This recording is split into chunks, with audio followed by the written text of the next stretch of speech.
So இங்கே இருக்கக்கூடிய ஏற்பாடுகள்லாம் எப்படி இருக்குது, பாதுகாப்பில் ஆரம்பிச்சு பார்க்கிங்கு, டிஃப்ரெண்ட்லி ஏபிள் பீப்புளுக்கு போகிறதுக்கெல்லாம் எப்படி இருக்குது, டிராஃபிக் எப்படி இருக்குது அப்படின்றத அந்த என்டையர் ஆர்கனைசிங் டீமுக்கு ஹேட்ஸ் ஆஃப். இங்கே இருக்கிற ஏற்பாடுகள்லாம் சார் அந்த இது பார்த்தீங்கன்னா ரொம்ப அருமையாக பண்ணியிருக்காங்க. காவல்துறை வந்து ரொம்ப அருமையாக பண்ணியிருக்கிறாங்க. பார்க்கிங்காக இருக்கட்டும், ஒரு தண்ணி வசதியாக இருக்கட்டும், ஒரு பாதுகாப்பு ஏற்பாடாக இருக்கட்டும், எல்லாமே அருமையாக பண்ணியிருக்கிறாங்க.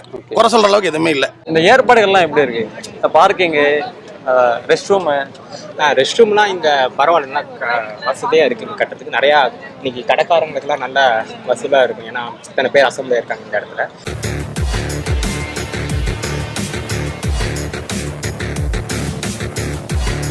ஃபெசிலிட்டிஸ் பொறுத்த வரைக்கும் மெரினா எப்போவுமே நம்ம சண்டே வந்தாலே டிராஃபிக்காக தான் இருக்கும். ஆனால் இப்போ நிறைய டிரான்ஸ்போர்ட்டேஷன் இப்போ வந்துட்டு லைக் பொலிட்டிஷியன் ராஜ்நாத்சிங்கெல்லாம் வரேன்னு சொல்லியிருக்காங்க. அதனால வந்துட்டு அவங்களுக்கு தனி ரூட். ஸோ பப்ளிக் எந்த டிஸ்டர்பன்ஸ் இருக்கக்கூடாதுன்னு நம்ம பீச் சைடில் ஏகப்பட்ட காலேஜஸோட பார்க்கிங், நம்ம சாந்தோம் கிட்ட இருக்க அந்த ஸ்கூல்ஸோட பார்க்கிங்லாம் பண்ண நல்ல டிராஃபிக் ப்ராப்ளம்லாம் எதுவுமே இல்லை.